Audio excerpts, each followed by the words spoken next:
എല്ലാ കൂട്ടുകാർക്കും നല്ലൊരു രാത്രി ആശംസിച്ചുകൊണ്ട് നമുക്ക് നേരെ കിരണിന്റെയും കല്യാണിയുടെയും നാളത്തെ നല്ലൊരു പ്രൊമോ വിശേഷം കേട്ടാലോ. അപ്പൊ ഇന്നത്തെ വിശേഷങ്ങളോ ഇപ്പൊ ഇന്നലെ വൈകുന്നേരം ഒന്നും നമുക്ക് കിരണിന്റെയും കല്യാണിന്റെ വിശേഷങ്ങളോ ചാനലിനകത്ത് അപ്ലോഡ് ചെയ്യാൻ പറ്റിയിട്ടുണ്ടായിരുന്നില്ല കേട്ടോ. കുറച്ച് ആരോഗ്യ പ്രശ്നങ്ങൾ കാണുമോ. ഇന്നാണെങ്കിലും നാളെ മുതൽ കൃത്യസമയത്ത് തന്നെ വീഡിയോസ് ഒക്കെ അപ്ലോഡ് ചെയ്യാം കേട്ടോ. മറക്കാതെ എല്ലാവരും കയറി കാണണേ. അങ്ങനെ ഇന്നത്തെ വിശേഷം നമ്മൾ കണ്ടു. അവസാനം രാഹുൽ ആ സത്യങ്ങളൊക്കെ അറിയുവാണ്. ശാരി തന്നെ കുറിച്ചുള്ള സത്യങ്ങളൊക്കെ അറിഞ്ഞു. സരിയു അവളുടെ മോളല്ലെന്നൊക്കെ ഇതൊക്കെ അറിഞ്ഞു കഴിഞ്ഞപ്പത്തിന് രാഹുൽ ആ പടെ സമനിലേറ്റ് നിൽക്കുക. പിന്നീട് ശാരി പറഞ്ഞു, എനിക്കറിയായിരുന്നല്ലോ, ഞാനിത് മുമ്പേ അറിഞ്ഞ കാര്യമാ. തന്റെ നേരെ ഞാൻ കൊലക്കത്തിയുമായിട്ട് വരുന്ന എന്തുകൊണ്ടാണെന്നറിയാം, ഈ ഒരു കാരണം കൊണ്ട് മാത്രമാണെന്ന് പറയാണ്. എന്നാലും എന്നോട് ഈ ചതി എങ്ങനെ തനിക്ക് ചെയ്യാൻ തോന്നിയെന്നൊക്കെ ചോദിക്കുക. ഇതേട്ട് രാഹുൽ പറഞ്ഞു, അങ്ങനെ സംഭവിച്ചു പോയി, എന്നോട് പൊറുക്ക് ശാരി എന്ന് പറയാം. പൊറുക്കാനായിട്ട് നിങ്ങളോട് ഇതങ്ങ് മോൾ അറിഞ്ഞിട്ടുണ്ടെങ്കിൽ അവളുടെ അവസ്ഥയെക്കുറിച്ച് നിങ്ങൾ ചിന്തിച്ചോ. അതെ, ഞാൻ നിനക്ക് വേണ്ടി മാത്രമാണ്, നിന്നെ കരുതി മാത്രം ഇങ്ങനെ ഞാനൊരു ചതി ചെയ്തേന്ന് പറയാം. എന്നെ കരുതി ഇങ്ങനെയാണോ ചെയ്യണ്ടേ? ആ പാവ ആ സ്ത്രീയോട്, മിണ്ടപ്രാണിയായ സ്ത്രീയോട് നിങ്ങൾ ചെയ്ത് ശരിയായിട്ടുള്ള കാര്യമാണെന്ന് വെക്കും. അല്ല, അത് പിന്നെ ഞാൻ പറഞ്ഞല്ലോ ശരി, എനിക്ക് സംഭവിച്ചു പോയ തെറ്റാ. ഇനിയിപ്പം നിങ്ങൾക്ക് അത് പറഞ്ഞാൽ മതിയല്ലോ. എന്നാലും എന്നെ ചതിക്കാൻ എങ്ങനെ തോന്നിയിടോ. ഇതേ, നിങ്ങളെ വെറുതെ വിടത്തില്ല എന്നൊക്കെ പറഞ്ഞുകൊണ്ട് ശാരി പറഞ്ഞുകൊണ്ടിരിക്കുകയാണ്. ഈ സമയം രാഹുൽ പറഞ്ഞു, എനിക്കറിയാം നിന്റെ മനസ്സ് ഇത് മാത്രമല്ല, നിന്നെ അലട്ടുന്ന വേറെ പ്രശ്നങ്ങളുണ്ടെന്ന് അറിയാം. മരുമോന്റെ കാര്യത്തിലല്ലേ നിനക്ക് ഇത്ര ടെൻഷൻ എന്ന് ചോദിക്കും. എന്നെക്കാല് ഉപരി അതെ നിന്നെ ബാധിച്ചിരിക്കുന്ന ആ പ്രശ്നമല്ലേന്ന് ചോദിക്കും. ഇത് കേട്ട് കഴിഞ്ഞപ്പത്തിന് ശാരി പറഞ്ഞു, അതേടോ അത് ഞാൻ മനസ്സിലാക്കി, അവൻ ദുഷ്ടനാന്നുള്ള കാര്യം ഞാൻ ഈ അടുത്ത കാലത്ത് അറിയുന്നേ. പക്ഷെ നിങ്ങൾക്ക് നേരത്തെ അറിയാന്നുള്ള കാര്യം എനിക്ക് അറിയില്ലായിരുന്നു. നിങ്ങൾ എന്നെ നിന്ന് മറച്ചു വെക്കുക ചെയ്തല്ലേന്ന് ചോദിക്കാം. അത് പിന്നെ എനിക്ക് പറയാൻ പറ്റില്ലായിരുന്നു. അത് ഞാൻ പറഞ്ഞിട്ടുണ്ടെങ്കിൽ നിന്നോട് എന്നെ കുറിച്ചുള്ള കാര്യങ്ങൾ, സരിയും മോളല്ലെന്നുള്ള കാര്യങ്ങളെല്ലാം പറയൂന്ന് അവൻ ഭീഷണിപ്പെടുത്തി വെച്ചേക്കുമായിരുന്നു. അതുകൊണ്ടാ എനിക്കൊന്നും ചെയ്യാൻ പറ്റായിരുന്നേ. അവൻ ബുദ്ധി കൊണ്ടാ കളിക്കുന്ന ശാരി. അവനെ അങ്ങനെ എളുപ്പം എതിർത്ത് നമുക്ക് ഇല്ലാതാക്കാനൊന്നും പറ്റില്ല. അതുകൊണ്ട് അവനെ കൊല്ലാൻ മാത്രമേ നമുക്ക് പറ്റുള്ളൂ. അല്ലാതെ നമ്മൾ കളിച്ചിട്ട് കാര്യമില്ല. അവനെ നമ്മൾ വരുതി കൊണ്ടുവരണം. വരുതി കൊണ്ടുവന്ന് അവനെ തീർക്കണം.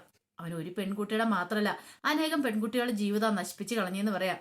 ഇത് കേട്ട ശാരി പറഞ്ഞു, ഒരു പക്ഷേങ്കിൽ ആ കല്യാണിയുടെയൊക്കെ ജീവിതം താർക്കാൻ ശ്രമിച്ചുകൊണ്ടായിരിക്കും ഇങ്ങനൊരു കാര്യം സംഭവിച്ചിരിക്കുന്നത്. ഒരു കാരണവശാലും ചെയ്യാൻ പാടില്ലാത്ത പല ദുഷ്ടത്തരങ്ങളല്ലേ നമ്മൾ രണ്ടുപേരും ചെയ്തു കൂട്ടിയത്. നിങ്ങളോടൊപ്പം ചേർന്ന് ഞാനും എല്ലാത്തരം കൂട്ടു തന്നില്ലേ, ഒന്നും വേണ്ടിയിരുന്നില്ല ഇപ്പൊ തോന്നുന്നു. ഇത് കേട്ടതും രാഹുൽ പറഞ്ഞു, ആ കിരൺ നല്ലവനായിരുന്നു, പക്ഷെ അന്ന് അവനെ കാണാനായിട്ട് കണ്ടില്ലായിരുന്നു. ഇപ്പോഴല്ലേ ആ കാര്യങ്ങളൊക്കെ മനസ്സിലാവുന്നേ. നമ്മളുടെ മോളുടെ ജീവിതം ഇനിയെങ്കിലും കരിപ്പിടിപ്പിച്ചേ പറ്റുള്ളൂ എന്ന് പറയണേ. എങ്ങനെ കരിപ്പിടിപ്പിക്കുന്നത് നിങ്ങൾ പറയണേ. അവനുള്ളപ്പോ, ആ ദുഷ്ടനുള്ളപ്പോ ഒരു കാരണവശാലും അത് ജീവിതം മുന്നോട്ട് പോകുന്ന എനിക്ക് തോന്നില്ലെന്ന് പറയാം. അത് മാറ്റണം ശാരി. നമ്മൾ രണ്ടുപേരും ഒരുമിച്ച് നിൽക്കണം. ഒരുമിച്ച് നിന്നാൽ മാത്രമേ ഇനിയിപ്പം നമുക്ക് മനോഹറിനെ ഇല്ലാതാക്കാൻ സാധിക്കുള്ളൂ. ഒരു കാരണവശാലും അവൻ ഇനി തല ഉയർത്തല്, അവൻ തല ഉയർത്തായിരിക്കണം. കാരണം നമ്മൾ രണ്ടുപേരും സത്യങ്ങൾ അറിഞ്ഞെന്ന് അവനറിയാം. പക്ഷേങ്കിൽ ഇത് അവൻ ഭീഷണിപ്പെടുത്താൻ പോകുന്ന സരുവിനെ വെച്ചായിരിക്കും. സരുവിനോട് കാര്യങ്ങളൊക്കെ തുറന്നു പറയുമെന്നും പറഞ്ഞുകൊണ്ടായിരിക്കും. നമ്മളുടെ മോളുടെ ജീവിതമാണ്. ഇത് കേട്ട് കഴിഞ്ഞപ്പോ ശാരി പറഞ്ഞു, എല്ലാത്തിനും കാരണം നിങ്ങൾ ഒറ്റയെടുത്തല്ലേ, നിങ്ങൾ ഈ ചതി ചെയ്തുകൊണ്ടല്ലേ, അല്ലെങ്കിൽ ഇങ്ങനെയൊക്കെ സംഭവിക്കായിരുന്നോ. എത്ര സന്തോഷത്തോടെ ആയിട്ട് ജീവിച്ചു പോന്നിരുന്നേ. ഇപ്പൊ കണ്ടില്ലേ, ഒന്നും വല്ലാത്തൊരവസ്ഥയിലേക്ക് എത്തിപ്പെട്ടില്ലേന്ന് ചോദിക്കാം. നാളെ കുഞ്ഞിന്റെ നൂല് കെട്ടിയാണങ്ങ എല്ലാം നടത്തിയിട്ട് വേണം. ചില തീരുമാനങ്ങളൊക്കെ ഞാൻ എടുത്തിട്ടുണ്ടെന്ന് പറയാണ്. ഇത് കേട്ടും ഷാരി ചോദിച്ചു, എന്ത്, നീ എന്നോടൊപ്പം നിന്നാൽ മാത്രം മതി എന്ന് പറയാ. നമ്മളിങ്ങനെ പരസ്പരം ഇങ്ങനെ അകന്നു കഴിഞ്ഞിട്ട് കാര്യമില്ല, നമ്മൾ ഒന്നാവണമെന്ന് പറയാണ്. അങ്ങനെ സരുവിന് വേണ്ടിയിട്ട് അവർ രണ്ടുപേരും ഒന്നാകുവാണ്.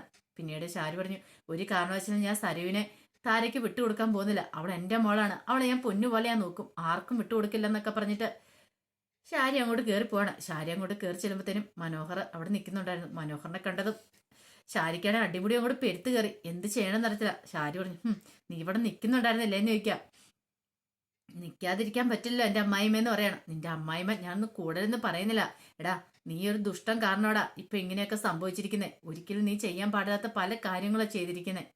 ഇത് കേട്ട് കഴിഞ്ഞപ്പോഴത്തേനും മനോഹർ പറഞ്ഞു, അതെ, എന്താ നിങ്ങൾ പറയണേ? നിങ്ങൾ ചെയ്തത്ര വലിയ ദുഷ്ടതരം ഞാൻ ചെയ്തിട്ടില്ലോ. ഞാൻ എന്ത് ദുഷ്ടതരം ചെയ്യുന്നടാ പറയണേ? ഞാൻ ഒരിക്കലും നിന്നെപ്പോലെ അത്ര ദുഷ്ടതരം ചെയ്തിട്ടില്ലെന്ന് പറയാം. പിന്നെ എന്ന് പറഞ്ഞിട്ട് കാര്യല്ലേ, എനിക്കൊരു കാര്യം മനസ്സിലായി.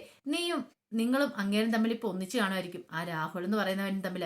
പക്ഷെ ഒരു കാര്യം നിങ്ങൾ ഓർത്തു വെച്ചോ, ഒരു കാരണവശാലും ദേ സരുവിന്റെ അടുത്ത് നിങ്ങൾക്ക് സത്യങ്ങളും തുറന്നു പറയാൻ പറ്റില്ല. നിങ്ങൾ എന്തെന്ന് പറയും, എന്നെ കുറിച്ചുള്ള കാര്യങ്ങളൊക്കെ പറഞ്ഞിട്ടുണ്ടെങ്കിൽ ആ സെക്കൻഡിൽ തന്നെ ഞാൻ ആ കഥ അങ്ങോട്ട് വിളിച്ചു പറയും. സരു നിങ്ങളുടെ മോളല്ലെന്നുള്ള സത്യം. പിന്നെ എന്താ സംഭവിക്കാൻ പോകുന്ന അറിയാലോ. ഇത് കേട്ട ഷാരി പറഞ്ഞു, നീ ഇത്രയ്ക്ക് ദുഷ്ടനാണോടാ. നീ ഒരു കാര്യം ചെയ്യുക, എത്രയും പെട്ടെന്ന് തന്നെ ഇവിടുന്ന് പോകാൻ നോക്ക്. ഞാൻ പോകും, പക്ഷെ പോകുന്നതിന് ഇപ്പൊ എനിക്ക് കിട്ടാനുള്ളതെല്ലാം കിട്ടണമെന്ന് പറയണേ. എന്ത് കിട്ടണോ നീ പറയണേ? എനിക്ക് തരാന്ന് പറഞ്ഞ പണം സ്വർണ്ണമൊക്കെ തരണം, എങ്കിൽ മാത്രം ഞാൻ ഇവിടുന്ന് പോകത്തുള്ളൂ.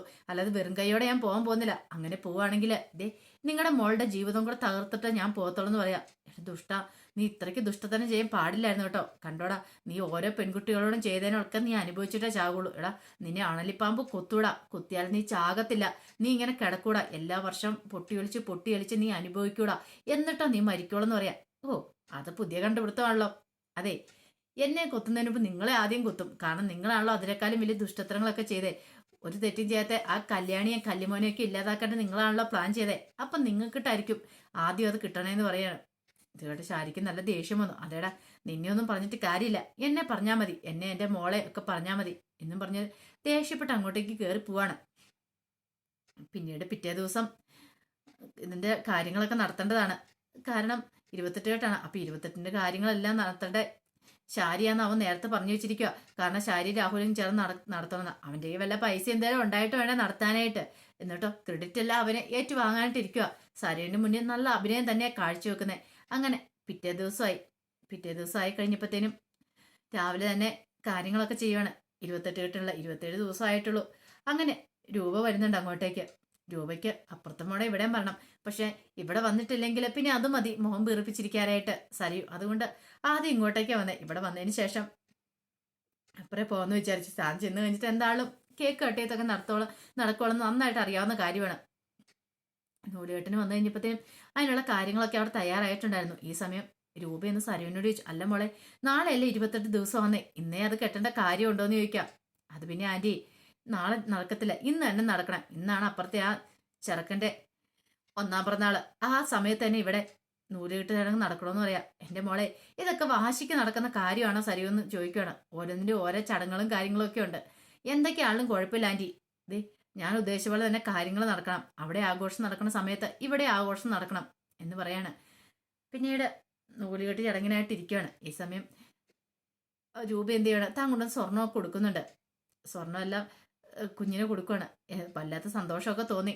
ഈ സമയം ശാരി മനസ്സിലോർത്ത്, ഒരു പക്ഷേങ്കിൽ പണ്ടത്തെ പോലെ ആയിരുന്നെങ്കിൽ സന്തോഷമായിട്ട് കഴിഞ്ഞിരുന്നെങ്കിൽ എല്ലാ കാര്യങ്ങളും രൂപ തന്നെ നോക്കി നടത്തിയാനും ഒന്നിനും അലയേണ്ടി വരത്തില്ല. എല്ലാ കാര്യങ്ങളും നല്ല ഗംഭീരമായിട്ട് തന്നെ നടത്തിയാനും.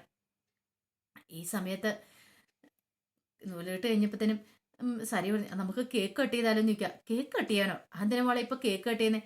കേക്ക് കട്ട് ചെയ്യുന്ന സമയമല്ലല്ലോ, നമ്മൾ കേക്ക് കട്ട് ചെയ്തല്ലോ ആഘോഷിക്കുന്നത്. സാധാരണഗതിയിലെ നൂലുകെട്ട് ചടങ്ങിന് സദ്യയും പായസം ഒക്കെ അല്ലേ ഒരുക്കുന്നത്.